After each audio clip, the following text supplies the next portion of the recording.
Welcome to another video on Lexi Designs. In today's video, we're going to be learning how to cut this cut together gown with either flay or pleat. So let's get started.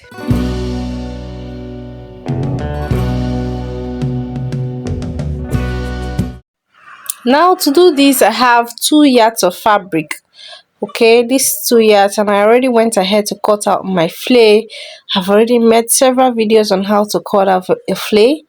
Now, if this is what you want to learn, please check out videos on this channel on how to cut simple flays in the easiest method possible. Okay, now I went ahead with the remaining fabric and I'm folding into two. Okay, just watch as seen in this video. I'm folding with the remaining fabric. Okay, so I have this leftover at this point, and I have another side where I can also get this same pattern in a leftover. This is after cutting out my flay. Okay, so I folded in like this because this is a cut together gown. Don't forget, that means that it doesn't have a detached sleeve. All right, and there is no zipper in this dress. You can imagine how simple it is. Please, this gown is so simple and it's something that you should try out. Okay, so I went ahead and marked 19 inches, and at 19 I drew a straight line. I connected it. This is for my half length, 19 inches. This is plus my sewing allowance at the top and at the lower end. Okay, I hope this is clear. Okay, so I just cut out the remaining parts. I'll go ahead and then mark my neck depth and neck width. Okay, so for my neck depth, I decided to go in for the back neck by 3 inches. Okay, don't forget that there is no zipper in this dress, therefore I have to make it easy for my neck to come out through. All right, so as low as 3 inches for my back neck is very fine. All right, so for my neck width, I came in by 3 inches as well. Now you can do more than 3 inches. Of course, you can do up to 5 inches. Okay, it depends on your head circumference, and you should do something that your neck or your head can pass through. Okay, so after that, I just came down. I still went ahead and marked that 5 inches. This is for my front neck depth. All right, don't forget that I have this cloth on two folds, and there is no zipper allowance. You can see the way I folded out everything. This is so simple.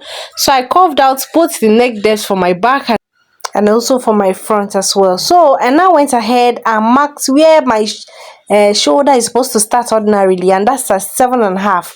Okay, so after marking at 7.5, I just went ahead to check in how much is remaining. So don't forget that from the top to the end, I have 16 inches. This is from my neck area to the end. So I came down at the end by 1.5 inches. This should be for my shoulder slant. Okay, now don't forget that after marking 7.5, the remaining is considered to be your sleeve. Okay, so yeah, you can measure that out to check how much sleeve length you have left. All right, so after marking my shoulder slant, I then came down by about 9.5 inches. This will be where my hand will come out through. This is my sleeve circumference. So after marking that out, I still came down from that point to mark my bust circumference. This will be how much I want for my bust circumference plus my allowance. Okay, so I just marked at 12 inches and then connected it this way.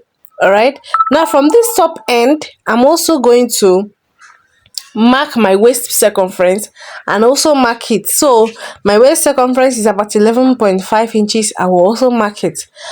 Okay, so 12 connecting 11.5. Okay, that will be what I'll be using for my measurement. Okay, I hope this is clear. This is so simple, and don't forget that you're going to be carving out the area around that armhole area. Okay,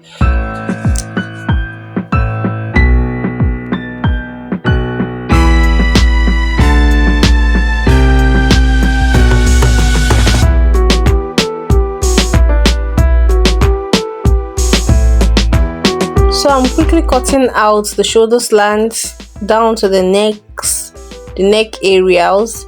Okay, then I will then cut out also this point. Okay, and that will be pretty all for the upper part of this gown. Okay, this gown is so simple. All right, so let me quickly do this and come back.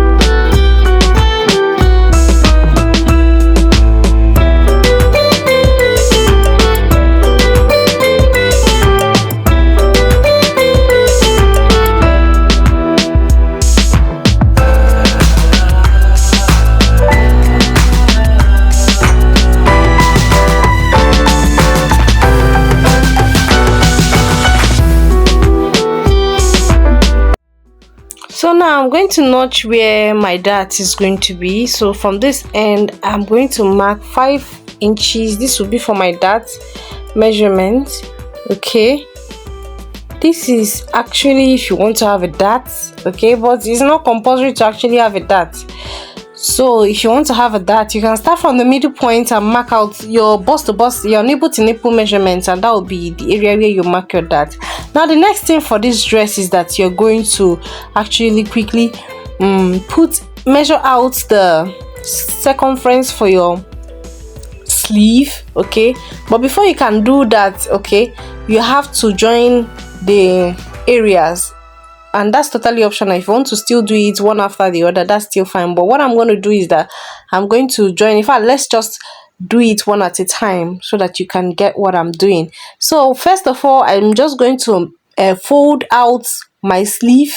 Okay, how much I want for the sleeve length, because this is going to be a turn up, and it's going to be an additional length if you make it too much. So it depends on how much sleeve you want, how long you want your sleeve to be. You already know what is there already, so plus this additional 2 inches or maybe 3 inches that you're going to be working with. You understand? So I'm going to cut something like a band, and that band is going to be the turn up. So I'm going to quickly cut this. I'm going to cut 2 pieces, and I'll look at how much I'm using. I'm measuring the whole circumference, the round circumference. Okay, I'm not doing it one sleeve up, one sleeve down. I'm measuring the whole circumference. Okay, just as we continue, you would understand.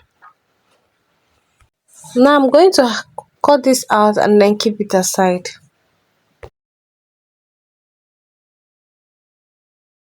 Now for this neck area, I already cut out a facing for the neck area, but before I join it, I want to have something that is going to make it look like a shirt, like something at the middle of this or upper part. So this thing is about 1.5 inches. When after I had already folded it, this is just like a piece of fabric that I folded and then turned it out.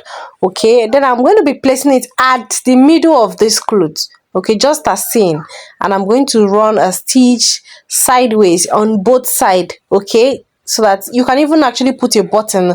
You can put buttons on top of these lines. Okay, and then I'm going to run my stitch this way and right and left. Then before I put my facing and run a stitch around it. I hope this is clear.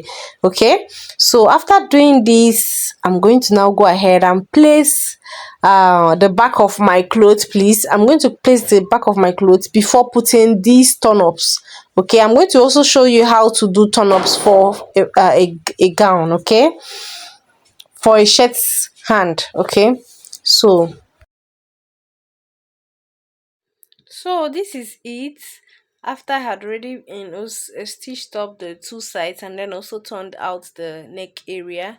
Okay, now I'm quickly going to place the back of this upper part of this gown on top. I'm going to place the back on top of the front, just as seen, and then I'm going to be joining the shoulder. Okay, the shoulders, I'm going to join them just as directed in this video. I will join the two sides, okay, before I now insert the sleeve for the tunnel. All right, so just watch and see how I'm going to do it. Okay, but before I do that, I'm going to attach the lower ends of this gown. Okay, I'll place the front on top of the front. Just watch so that I don't confuse you with grammar. I just take the lower end, the flayed part of this gown, the front, the one meant for the front. I will now attach it to the lower end. This is before I join the shoulder. Okay, so that the sewing will be seamless and stressless for you. Okay, so I'm going to attach this middle to middle point and then attach it all the way down, okay, for the back. And then I also attach the piece for the front. Don't forget that there is no zipper in this gown, so it should be very very easy for you to do. So this I will do before I attach the or stitch up the shoulder area. And I just did that. I stitched it before attaching the shoulder area. Okay, I attached the lower end before stitching up the shoulder area, please. So this is how it looks. Now at this point, at this junction, I'm going to open. I just turned up and this is the sleeve area. I'm going to be placing this sleeve area. Just watch the way I'm placing it. This will be the direction on how to do a turn up for your sleeve. So I placed it. You can see the way I placed the turn up under. Okay, then I will run my stitch before lifting it up. I hope this is clear. Okay, so this is how it looks after stitching it, the under part. Okay, I just stitched it up, and then I'm going to be turning up this way. Okay, and then run a stitch at this point. Okay, I hope this is clear. All right, so I just quickly ran a stitch across it, and I did the same thing to the other side. I gave it a good press, and this is how it looks. So after doing this, now your gown is practically almost ready. Oh. So what you are going to do next is to run a stitch from your sleeve all the way down with your body measurements. That is very simple and short, just down. And that is practically all for this video. So you can see that making this gown is so seamless and stressless. Okay, so if there's any questions that you have, please kindly leave it on in the comment section. I'll do well to answer it. Thank you so much for staying tuned to Lexi Designs up to this point. Stay tuned for more videos. Don't forget to give this video a thumbs up. Bye.